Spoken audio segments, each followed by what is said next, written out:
click OK. All right, this is the built-in microphone. Aha! Maybe that has got it.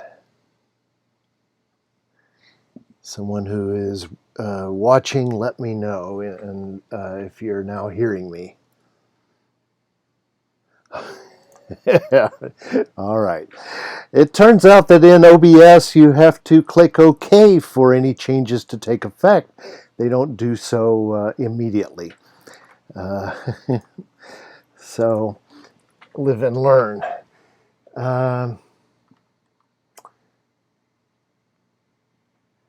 Okay, and suddenly the comments are pouring in reconnection successful. All right. I'm Dennis McClendon of Chicago Cartographics. I enjoy doing a wide variety of different kinds of work. And today I'm going to talk about the benefits of a workflow that takes advantage of the advantages of both GIS and Illustrator workflow. I do maps for books. I do maps for transit agencies. I do maps for real estate clients. And as we'll see, this workflow is used in nearly all of these different kinds of work. Because I am reusing the same base map for a lot of my work, maybe 50% of my work is building on something that I already have a base map constructed for. So I keep base maps of every building in downtown Chicago and every street in the entire city of Chicago and adjacent suburbs. And that gets used for things like the Chicago bicycle map. And for things like Open House Chicago's publication showing all of the buildings that can be visited over a weekend in October. So it gives them a really good-looking base map that then we can display the points on top of, even if those points have been either have lat longs generated by geocoding or some other method that gets them to exactly the right spot. The mapping for real estate, sometimes I'm displaying census tract level type of data or points, particular kinds of facilities. Let's say this is actually a magazine publisher. Every year I do 3 of these huge poster-sized maps that show where different things are from tube and sheet manufacturing facilities to metal scrap shredders across the country. And so the great benefit is being able to have a good-looking base map that I've spent quite a bit of time on, that then I can just sort of drag those points into place on. And so we'll see the details of that. One problem I'm having is, it never occurred to me that in PowerPoint it was going to take over my second screen, meaning that I cannot see the comments that might have been coming up. So I'm going to pause and see if I can, see if there's any problems to this point. Okay, looks good. Actually, so I'll go back to that for a few more. I also can't see my notes that I have up on the second screen. So maps in recent years that where I want to use shaded relief, this makes it fairly imperative that I use a GIS workflow, some kind or another. 15 years ago, there were kludges that I would use to get around this, using the DEMs and figuring out ways to kind of reproject them without having true reprojection capabilities, but no need to get into those dark days at this point. All I want to note is that the GIS data has just become impossible to ignore over the last 15 years, and so it's now a huge part of all of our workflows. This is kind of a groundbreaking or pioneering thing that I did in 2003, trying to show as dot density different ethnic groups in Chicago, and this was for the Encyclopedia of Chicago. So there are three themes that I'm going to kind of lean on, that we'll be coming back to again and again as we talk about and see examples of how some of this is done. The first theme is that it's an old principle that lessening the cognitive load or the eye noise improves communication with the viewers. So why go to all this trouble just to reduce the number of nodes and vertices, to simplify down the line work? Well, it's because we think that it communicates better as well as looking much nicer. And the second thing that we'll come back to several times is the ability to, as I say, put my cartographic license up on the rearview mirror and generalize, abstract, displace, aggregate various other techniques where it gets me to a result that I think communicates more clearly with the reader. And finally, something that you may not have really thought through, and that is that all map representations have an intrinsic scale. It may be the scale that they were digitized at. These days, I guess that probably is the main thing that determines the intrinsic scale of, let's say, shapefiles or other geodata, is the scale at which it was digitized.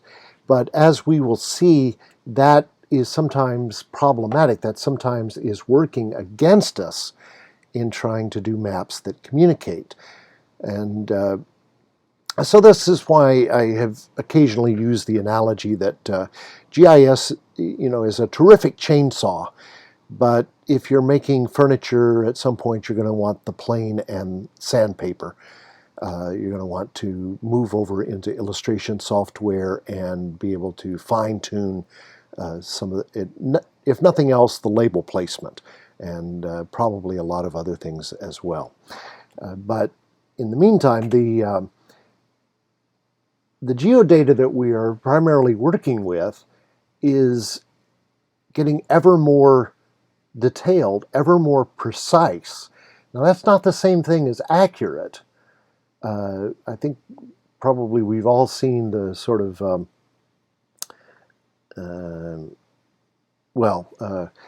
let's just say if we are doing a choropleth map of the continental U.S. and showing something as simple as infection rates, we really don't need all of those detailed inlets of Chesapeake Bay to help make the point.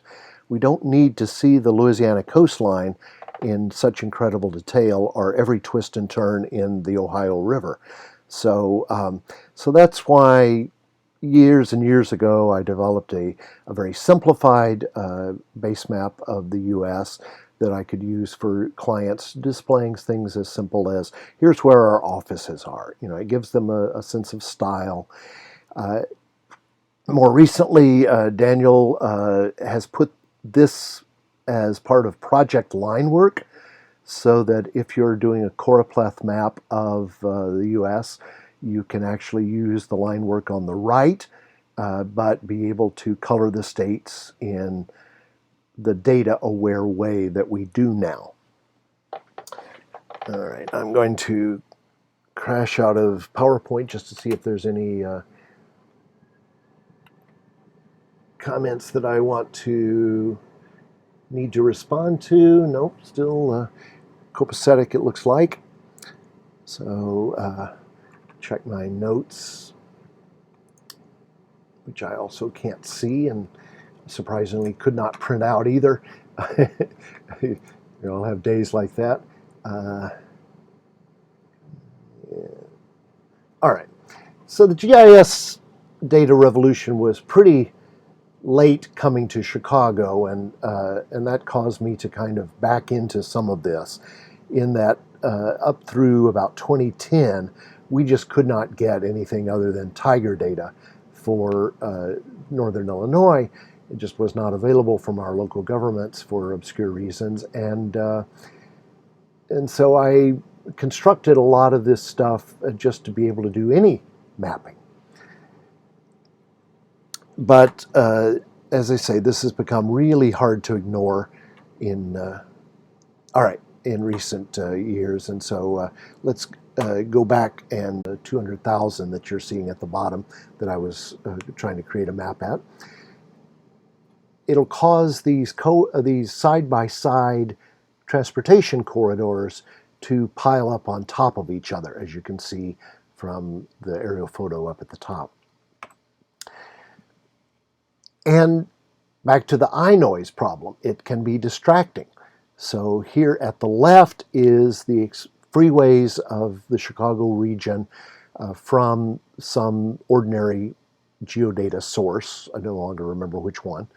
And then redrawn at a certain scale, probably something like 200,000 over at the right, and then extremely abstracted in the third picture here, something that I might use for a more diagrammatic representation, like just showing which freeways opened when.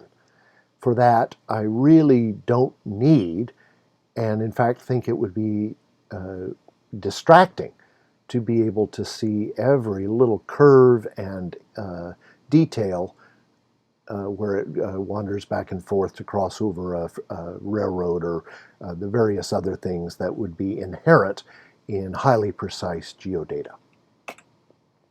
Same thing happens with a lot of area data polygons. Here on the left are national forest and Indian reservation polygons. But the national forests, of course, always have inholdings within them that are still private land.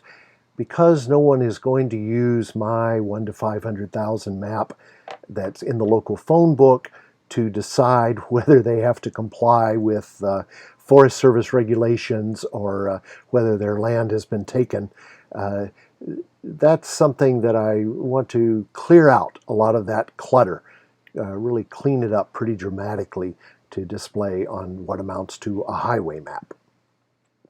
I think we're all pretty familiar at this point with the open data that's available for most municipalities, state DOTs, from OpenStreetMap, or of course our favorite for small-scale mapping, the Natural Earth Project.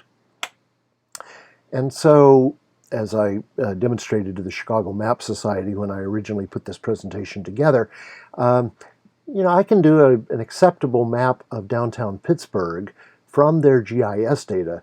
I can throw that into a file in literally 90 seconds. If I've already worked out ahead of time what color different things are going to be. But this is not really the presentation that I want. How is it that I go about turning this into this, which was the map that appeared on the back cover of the NACIS program in 2014? There's another example of this kind of composite approach. Downstate transit agency, Connect Transit in Bloomington Normal, wanted a system map, but I didn't, of course, want to take all the time to draw every street in those two cities. So that I took from the geodata that was available from the county. But as we'll get into in a minute, I threw away the freeways. I threw away the water after redrawing it to look a lot nicer.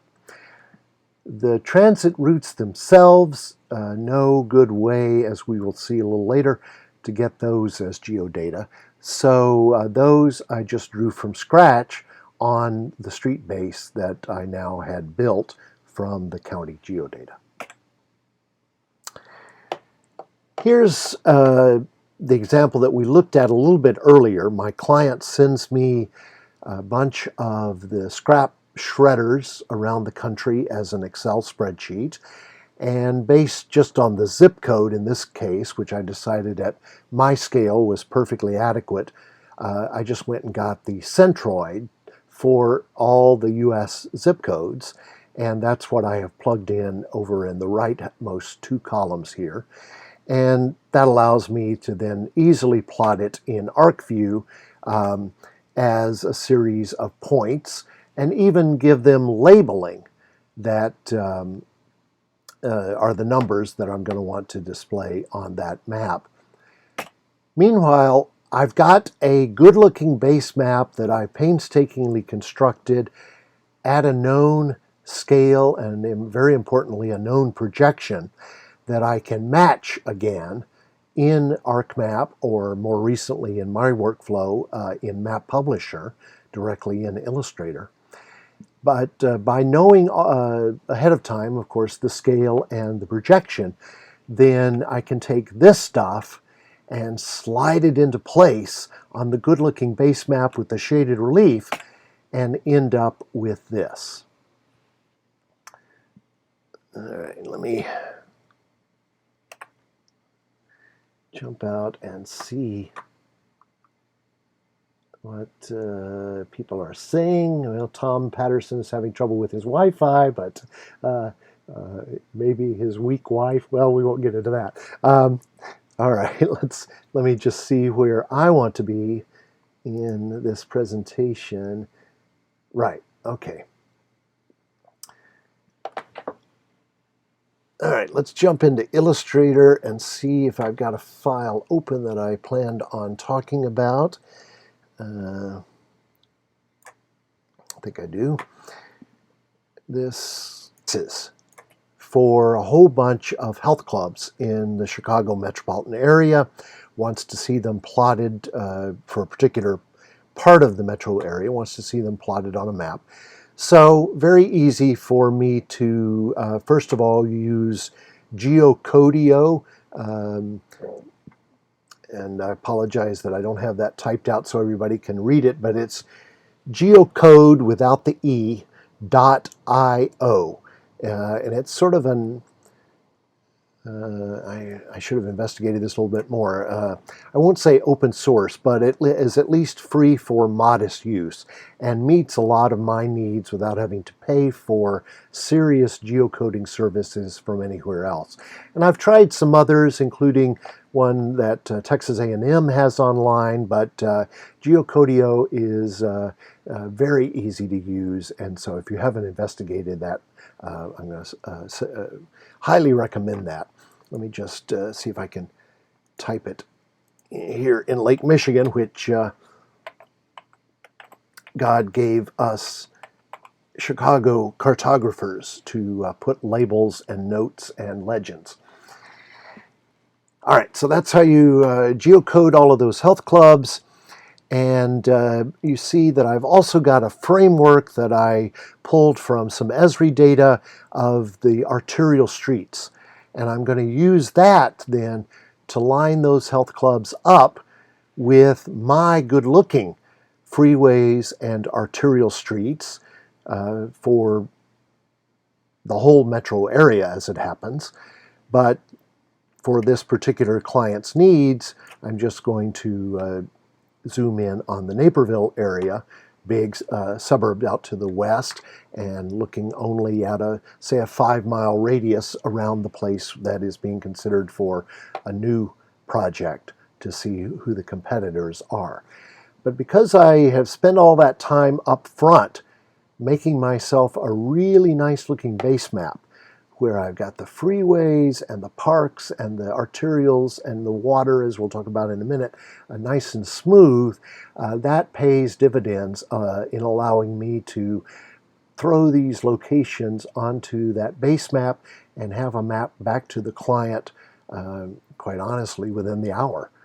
Though the client will not be billed that way because a lot of the work went in up front before I got the email from him. All right, just checking the live chat to see if there's Anything that I need to get into? All right, let's look at another project, talk about some of the issues that you run into in building such base maps. Obviously, it's not going to pay off. Back up and repeat that last sentence. I'm sure there's some GIS workflows that would allow me to average in between the two lines that the DOT had digitized, but I don't know those yet, and frankly want to be able to simplify and abstract as I go. So for me, it is always worth an hour and a half for a metro area like Atlanta or Dallas-Fort Worth to just trace the freeways from scratch over the top of the DOT line work and throw away the line work.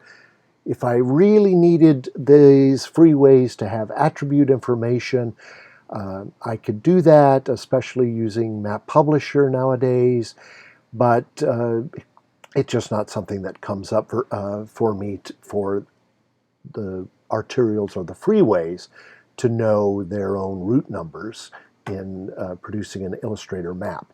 And that's probably the only attribute data that I could think of being terribly relevant to this. Second thing that will nearly always pay dividends is redrawing the rivers. And let me see which one I wanted to show that on.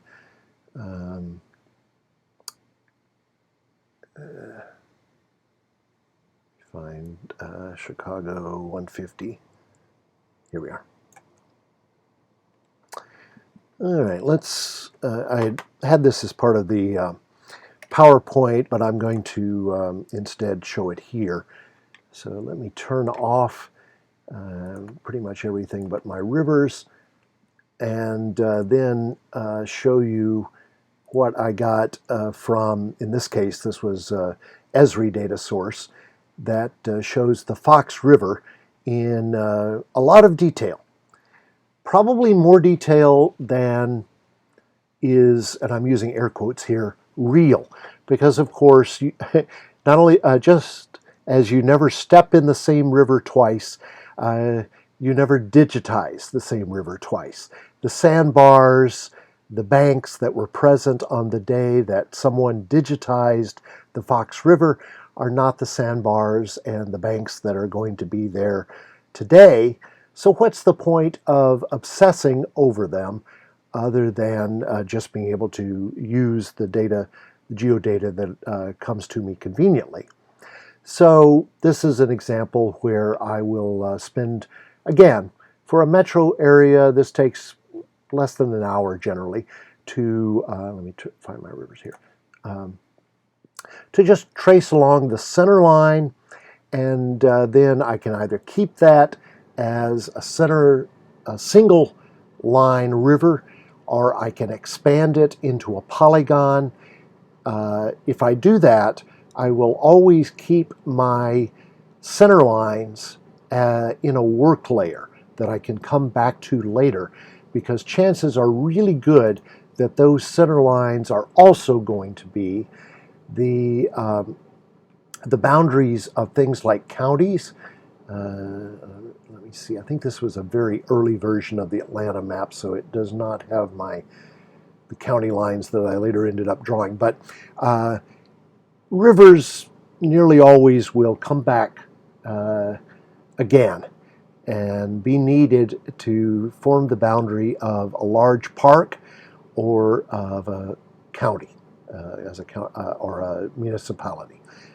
So that's why I keep those as those center lines as kind of work paths on a hidden layer whenever I expand a line into a polygon for a river.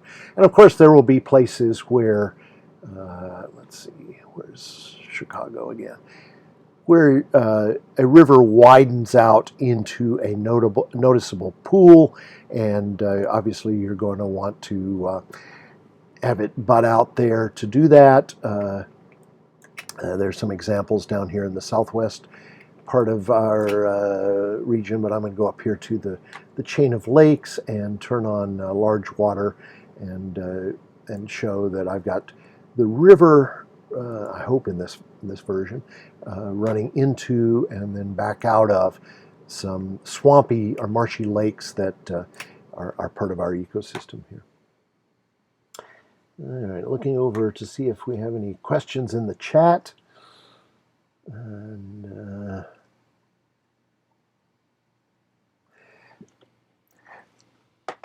so let's reflect on philosophy here for just a second, because I see my notes here. I think of this kind of redrawing as analogous to rewriting, not to retyping. I realize that to some of you used to an entirely GIS workflow, this just seems incredibly tedious. It seems like, you know, digging the Calcutta subway with picks and shovels instead of using a tunnel boring machine. But if you're old enough, like I am, to remember doing a first draft of a college paper and then making it better when retyping it into the final product, it's the same editing process where the lines and features get reconsidered by your brain and become better line work for your viewers in a lot of cases. Let's see what other examples I wanted to bring up and talk about. All right, Colin Sutton, what is your approach to scale when working between GIS and Illustrator? I'm not sure this is exactly the question you're asking, but I use the rough rule of thumb that when I've drawn something at a particular scale, I can go up or down between 2 and 3 times. In other words, I can go up to 300% or down to 33% without getting into real serious trouble. I might have to go in and look at lines that are side by side and do a little displacement if I have done that. But most of my line work will survive that much. Beyond that, though, it gets iffy. As I said at the beginning, any line work, even highly precise geodata done at the housetop or block level, has an intrinsic scale. And so what we're trying to do is find ways to make up for that if the scale is too detailed for the representation that we want, which is usually the case, even for the large-scale maps that I'm doing, because they're not as large-scale as the geodata was. Pick up. All right, reconnection successful. That I'm looking at the simplification algorithms that are built into various workflows. In ArcMap, of course, I've got access to some. In Map Publisher, I have access to 2 very good ones that I'm still exploring and trying to figure out optimal settings on. But one of the things that I want to mention, and I don't know if I have an Illustrator, and so there is an orthogonal and a rectilinear character to them. So if I use a simplification algorithm, I don't want to blur out that orthogonal character that's so typical of, let's say, national forest boundaries out west. Now, sometimes those are checkerboard patterns that are a real problem to try to simplify or abstract, and I won't talk about what to do there. Another example of that kind of orthogonal approach, and I don't think I have this one open, is, let's say we're looking at a very urban waterfront. Actually, I have one open that I was going to talk about a little bit later here, but if we look at the New Jersey waterfront and the Manhattan waterfront here across the Hudson, you can see that this is obviously a man-made waterfront, that the pier line is in many cases orthogonal, has sharp corners, and so that's something that I'm going to want to preserve the character of. I recently mapped South Florida and a tremendous amount of the Miami-Fort Lauderdale waterfront is very orthogonal and man-made looking, and so the kind of simplification routine that I might use for a more natural watercourse would not be appropriate for that.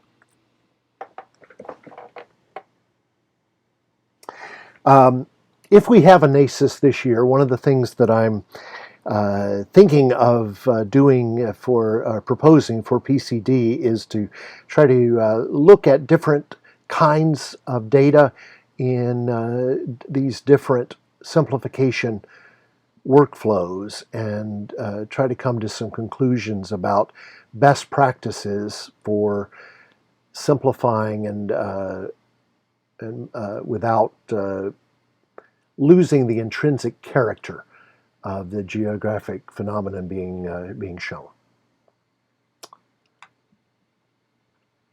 And I see that Nebka Dunn has pointed out something that I will want to investigate further here.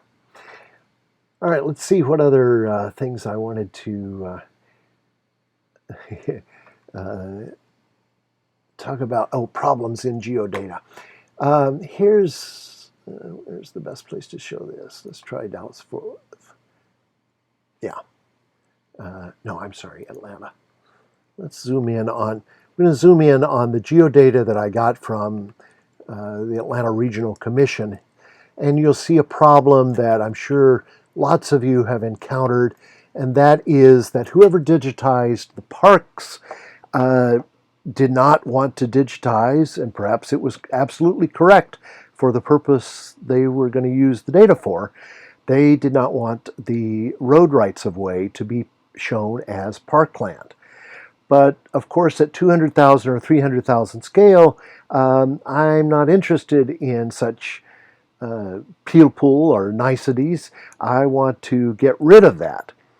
Now, it occurred to me just yesterday, but I didn't have time to investigate, that Illustrator may have a healing brush like Photoshop in its more modern iterations. I'm only recently returned to Illustrator after 15 or 20 years using exclusively freehand, so I don't know all of the things that modern Illustrator has. Something else that somebody gave me this hint, and I have used it a few times, that can work for things like this, is to first choose all of these polygons and expand them, in this case by, actually I can see that 1 or 2 points would be sufficient. Those expanded polygons, then I will aggregate using the shape builder, I believe it's called, in Illustrator. And once they are aggregated, then I can shrink them by the 1 or 2 points that I gave them. And that should preserve the outside corners while losing the inside corners. And I have tried this a few times. It's a little bit clumsy if you don't have an action set up. And I need to take the time to build one of those actions that will do all of that for me, and then discard the original polygons, because when you expand a polygon in Illustrator, it gives you both the expanded and the original, and the same thing when you subtract from or expand by a negative amount.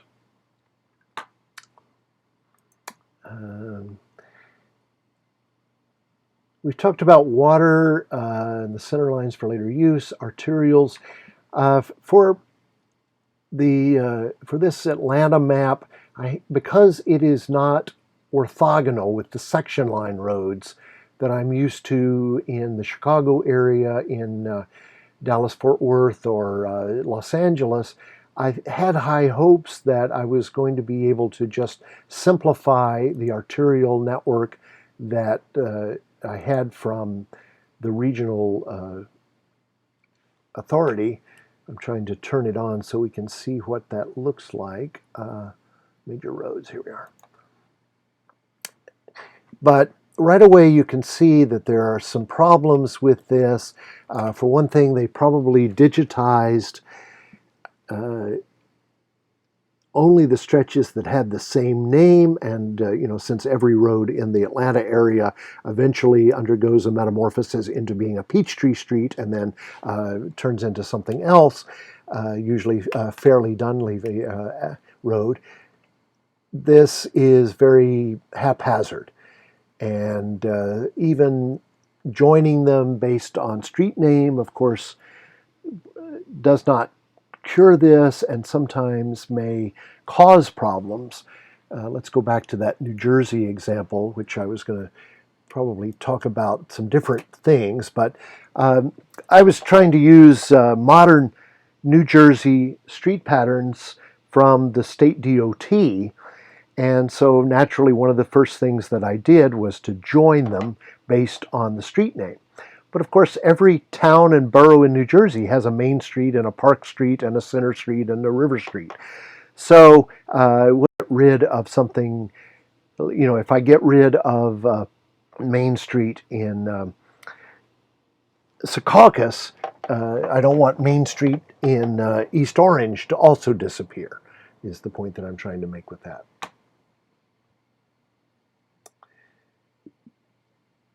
All right.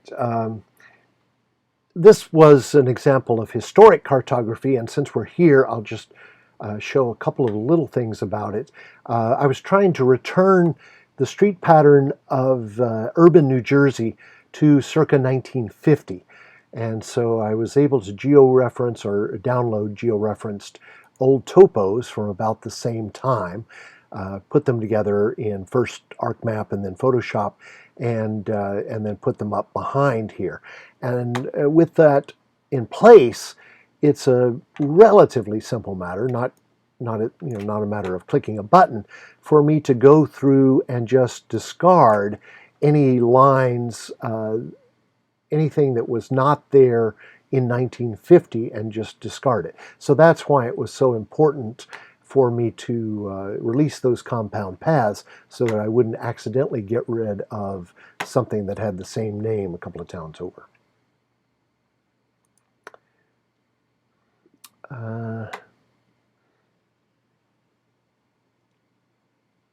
Shoreline details, yeah, we've already talked some about that, how sometimes you can use the modern shoreline and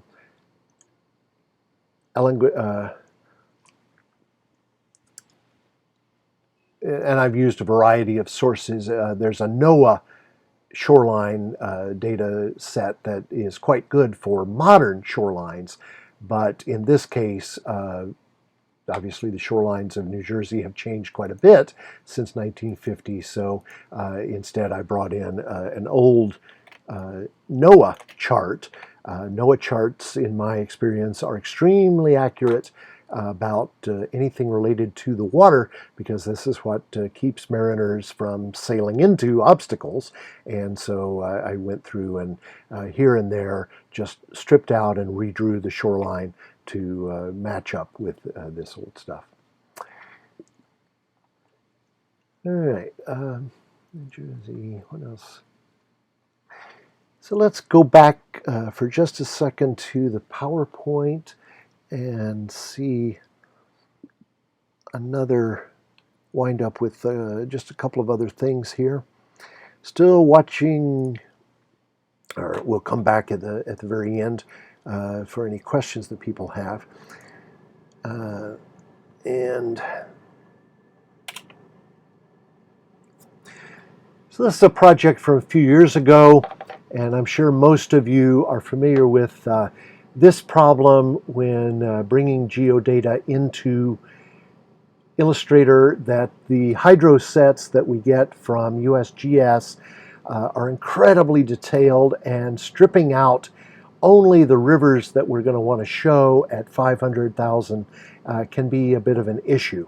And so one potential solution that you might want to consider, I just went to one of my old atlases, in this case the Oxford Atlas of North America, and sort of stood on the shoulders of giants. My predecessors had decided which rivers were important enough to show in Montana, and so I just told ArcMap to select by name as you can see there in the selection box, the ones that I was interested in. Eventually wind up with this kind of work map in ArcMap that is the railroads from a modern US DOT data set and water from different sources. But the water, as we've already talked about, is so detailed that I decide I'm going to spend the hour it takes to redraw it, just doing line work over the top of it. But I have my shaded relief up so that I can make sure that it will fall into any canyons that are already visible in the shaded relief. And simplify dramatically, as I've already talked about. No need for me to show the sandbars that it had that day. I want a nice simple, I think this is a 1 or 1.4 point line that I'm going to use. May have to look at some other source material to figure out some mysteries. Where's the outlet from this reservoir? Is it the one direct on the top left or the one on the top right? And so jump into CalTopo or some other source that is showing me the printed maps, or go to the national map, the I think underappreciated digital resource for researching things in the U.S. Same thing with the railroads. Because this is this is a 1 point line, there's no need for me to show the line work that doubles back on itself in less distance than that. So this is where I'm processing it through my brain and deciding how much detail I need to go into to end up with a nice looking map, which is what this is all about. Now, I had planned on talking a little bit about the special case of the transit line work, where GIS still, as far as I know, has no workflow to sort of unscramble coincident lines. And this is definitely the last last retreat of those of us who enjoy doing line work by hand and processing it through our brains, to unscramble a whole bunch of bus routes that run on the very same street once they get into the downtown of this suburban satellite city, Elgin, Illinois. And so I've had to displace them, and at this scale I've even kind of blurred the line between a one-way couplet and added a note to show that the westbound buses are on one street and the eastbound on another, a block apart from each other. But at this scale, there's not room to show those as two individual lines. In other cases, the coincident lines have to be displaced quite dramatically. In the middle is what the GIS shapefiles I was given by the agency would show for all of these shuttle buses along Lake Cook Road, and at the bottom is what I had to draw to displace them sufficiently, even at different scales for the different maps that I produce for this particular agency. So I think I'm going to wind up with my epigram that I borrow from Antoine de Saint-Exupéry, that perfection in anything at all is attained not when nothing more can be added, but when nothing more can be taken away. That my workflow is generally a subtractive versus an additive approach, and I know that that is a little bit unusual and maybe even radical to some of you, but I believe that it pays dividends in the finished product. So I'll wind up just by displaying this for anybody who stumbles onto the YouTube who doesn't know about NACIS.org or doesn't know about natural earth data. If you want to know more about me and the work that I do, my firm, chicagocarto.com, I've taken advantage of the great pause to rebuild my company website a couple of weeks ago, and now I'm taking advantage of the great pause to rebuild some of my Chicago base maps so that they really track very nicely with things like census tracts and other GIS data, allowing me to use this combined workflow, slide stuff in where it belongs. So I'll stop there and let you go to your next class without being tardy. But I will watch the live chat window for another 10 minutes if there's anything that people want to get into and with me. Thanks very much.